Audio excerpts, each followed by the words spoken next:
Welcome everybody, welcome to the channel. I'm Phil Becker with the Professional Painter and Decorator, and I've been on YouTube since 2021, the January time of 2021, and the channel's gone like that. So thank you very much to all those that are supporting me, and I'm going to say now, those that are doing me super thanks and those that are buying me a coffee, thank you very much. Let's get that bit out the way. So you've seen the thumbnail, you've seen the title, and we're going to be talking about Farrow Ball paints, and the paint that we're talking about today is the Flat Eggshell. Now this is a little bit of a newish paint on the market for Farrow Ball. You know, recently, well, say recently, last few years, we've got, and I'm looking behind the camera, we've got the Dead Flat, and if you want to look at a video there where we talk about the Dead Flat paint, which is a bit of a universal paint, you can use it on your ceilings, you can use it on your walls, you can use it on your woodwork if you want to be colour drenching. It's one of those all-round paints that'll do just about anything. That's on that video there. But I've got a tin of this paint and I picked it up, I'm going to say a few weeks ago, number of weeks ago. It's actually a couple of months ago at the painting and decorating show. It was a free sample that they were giving out to virtually everybody, and I thought I'd give it a try because it's a paint that I've not tried, and it's the Flat Eggshell. Now, Farrow Ball do get a bit of a bad stick. It's very expensive paint, and I will always say paints are relative. You get what you pay for, but a lot of people will counterbalance that with me and say, well, you get what you pay for, why isn't it covering, stroke, why hasn't it got back better opacity?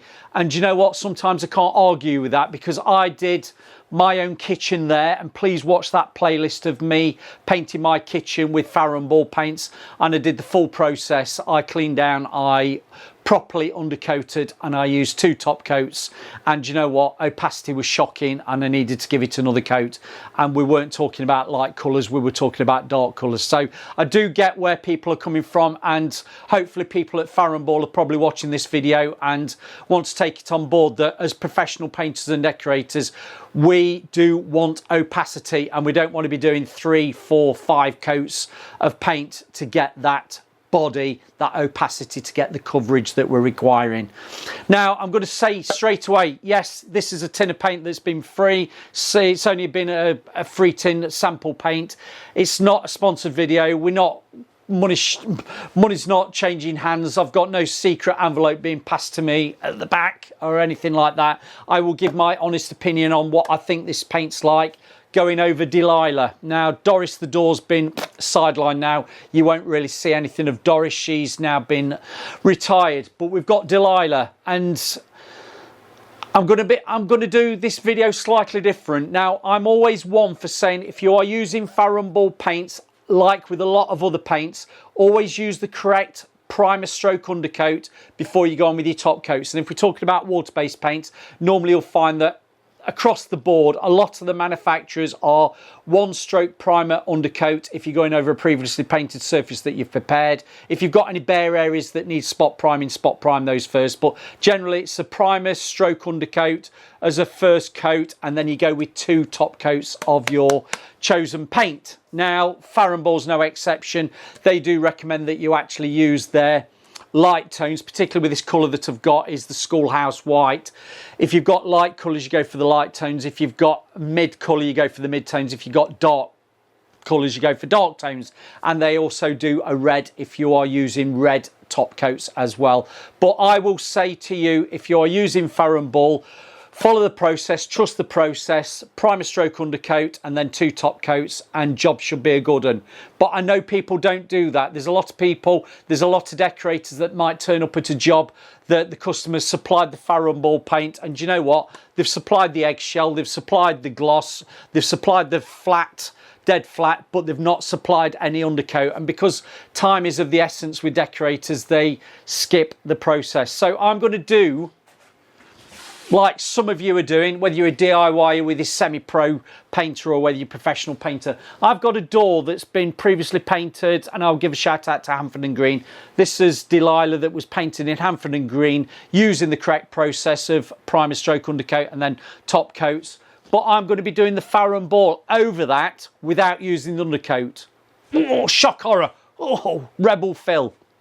But I want to try it because this is what a lot of people are doing. They're using this paint, they're using Farrow Ball, and they're actually not getting the opacity that they want. So I'm going to have a see what it's like on this door. I'm saying now, if you are painting with Farrow Ball, please get the undercoats. If you're painting walls, use the wall and ceiling primer before you go on with your top coats, because I know it's a 3-coat process, but that primer stroke undercoat before you put your finishing coats on does give your paint better body, better opacity, longevity, and all the bits in between. And I know we're going to say, Phil, but I've had problems with colours not covering and needing 3 coats. I know. I've got, my suspicion is paints that are being mixed on a mixing machine with this squirty aren't the same body of paint as the paint that could be manufactured at factory in a big vat and then tipped out into tins. Now, give us some comments on that. This isn't just Farrow Ball that has this issue. I think a lot of the manufacturers that are now going on to paints that are on a mixing machine in shops, in stores, don't have their bases that are, I don't want to say suitable, I don't think the bases are up to the job for giving opacity when it comes for the coverage that we're requiring. So that's just my personal thought. I think a mixing machine's not as good as actually having paint manufactured actually at the manufacturers in a big vat and then being tipped out. But saying that, right, we're going with it. Right, what have I done? This door is a clean sound door. I've given it a nib down. I've got the, you've seen these before, this these are the sear pads, and it's a 180. It's quite still coarse. I've just given it a little bit of a nib down, and I've gone over with a duster brush to make sure there's no dust on there. If you've got a tack rag because you're a little bit worried about any dust or sediment that still might be on it, go over with the tack rag. But do you know what? Give it a dust off, get your coat of paint on. If you think it feels a little bit gritty, give it another nib down and a dust off. And a microfiber cloth is always very handy, a bit damp to wipe over a surface if you've got suspicions that there's dust on the surface. But we are in a good environment. We are in a very nice environment in my studio, my YouTube studio. Now, right, I've got a proper kettle. I'm going to be giving you some tips and tricks. If you're not used to my channel, if you're not used to my style of painting and decorating and teaching, I'm sorry, but I have got qualifications in painting and decorating and actually in being a lecturer at college. But I'm going to give you some tips and tricks. Right, if you're using a paint kettle, this is a traditional paint kettle. Always work from one side of the kettle.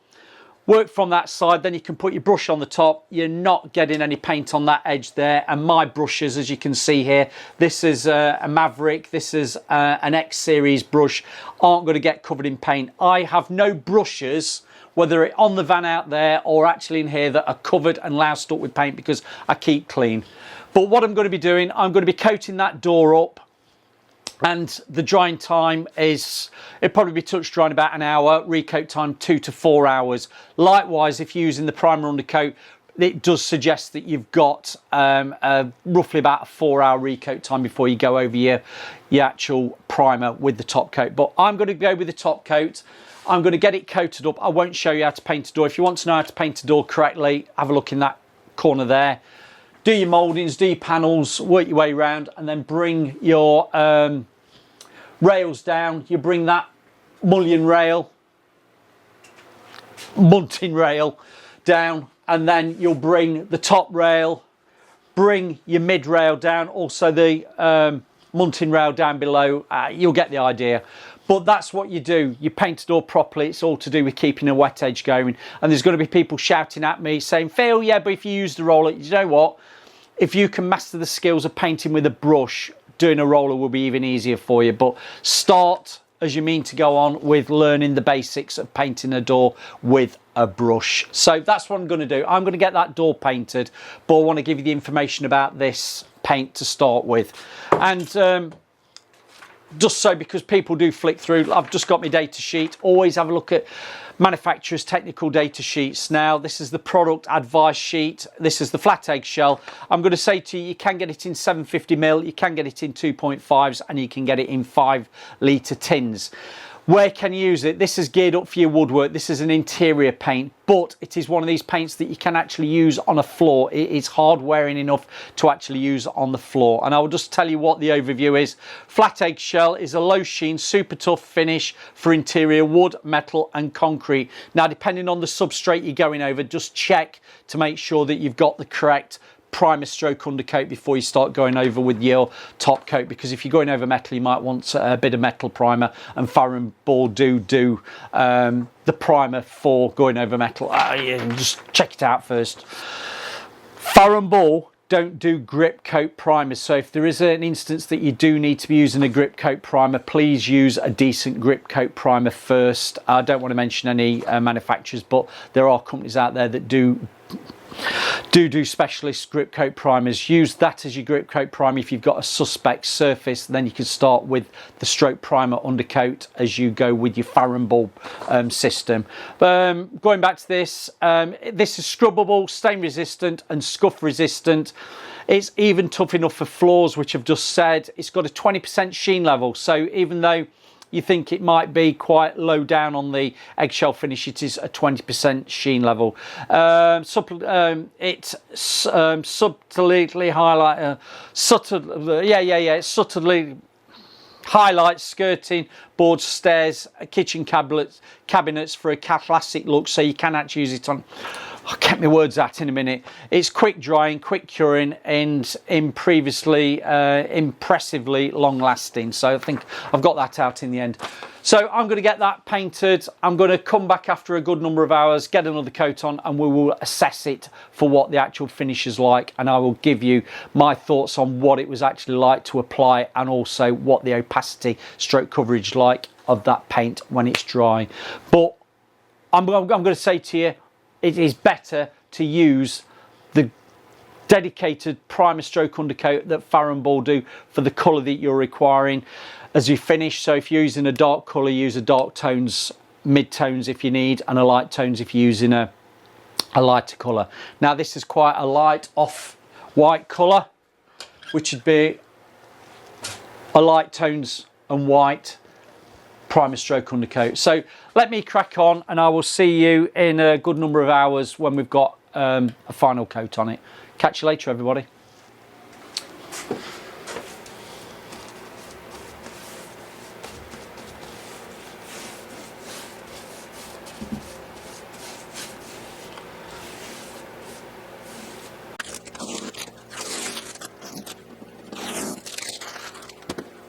Welcome back. You've just seen that little bit of I've taken tapes off. Now what I actually did, I taped up that top rail, this section of the moulding with the panel and the munting rail, mainly just to give you a comparison of a one coat over that previously white satin that I'd got on before. I'll say satin stroke eggshell, and then you've got the comparison of the two coats on top.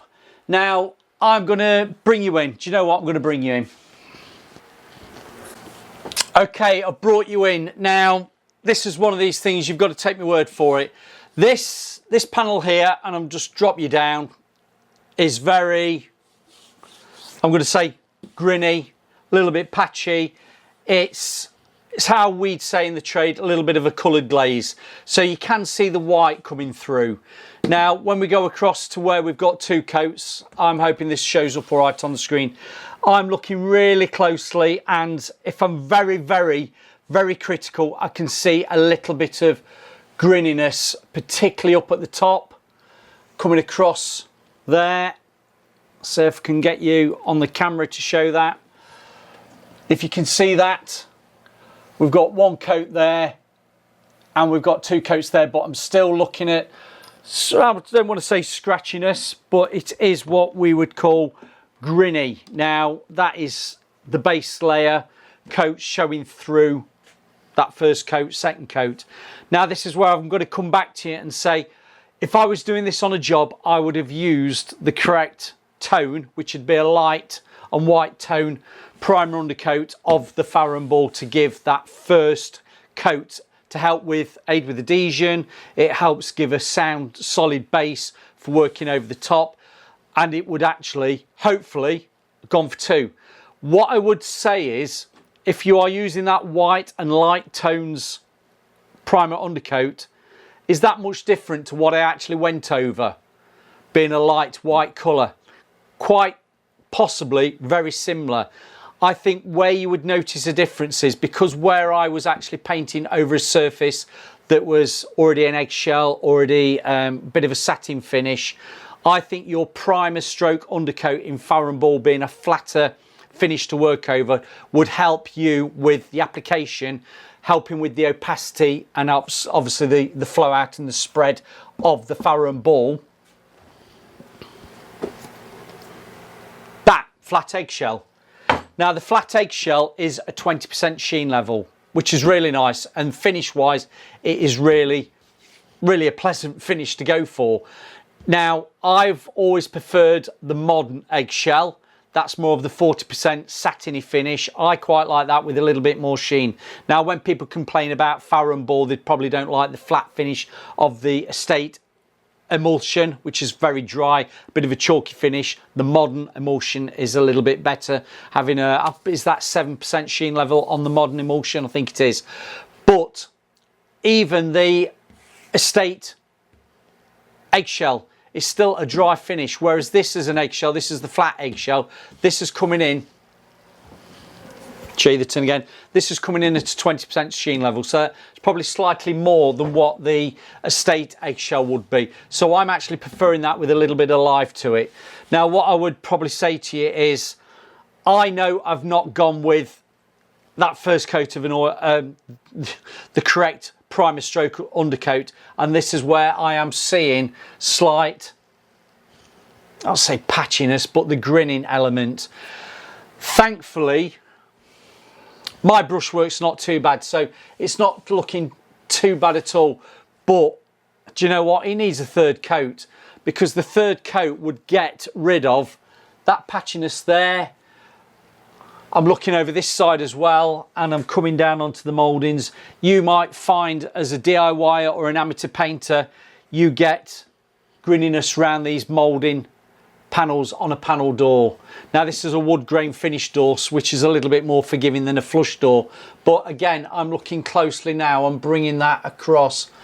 Do you know what, that needs a third coat. Now if I'd have put the primer undercoat on first, would it be better than what it is now? I'd like to say it would be, but I'll sit on the fence, because with that primer undercoat being a light tone, would this, being the schoolhouse white, which is a lovely colour,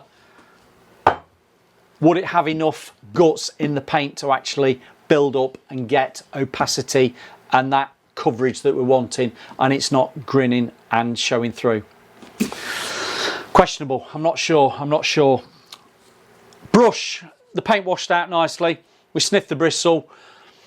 Yeah, it was a nice paint to actually wash out. It's actually a nice paint to apply. So all in all, I will use this paint again. But if I use this paint again, I will use it with the correct primer stroke undercoat, being that light and white tones. Now I will give that caveat, there are certain colours in the range that are on that cusp of turning between a light tone and a mid tone. Now use your common sense. If you look at the colour card and think that colour that I'm using is more mid tone for a base to work with, go with that. Just because it says that it's a light and white tones might not necessarily give you the best opacity for your top coat going over. To the point that I'm now looking at this and thinking, would a mid-tone be better than a light and white tone for that? Something to think about. Right, videos at the side. Thank you for watching me, and again, those that give me super thanks, those that are doing me hypers, there's a button probably below for hyper, and also buy me a coffee. Thank you very much. Now this was just an experiment, seeing what this paint's like, and yes, it is a nice paint. I will use it again, but make sure if you're using Farrow Ball, be prepared to put an extra coat on, and I will say go with that primer stroke undercoat as your first coat, then it's 2 top coats over the top. See you on the next one.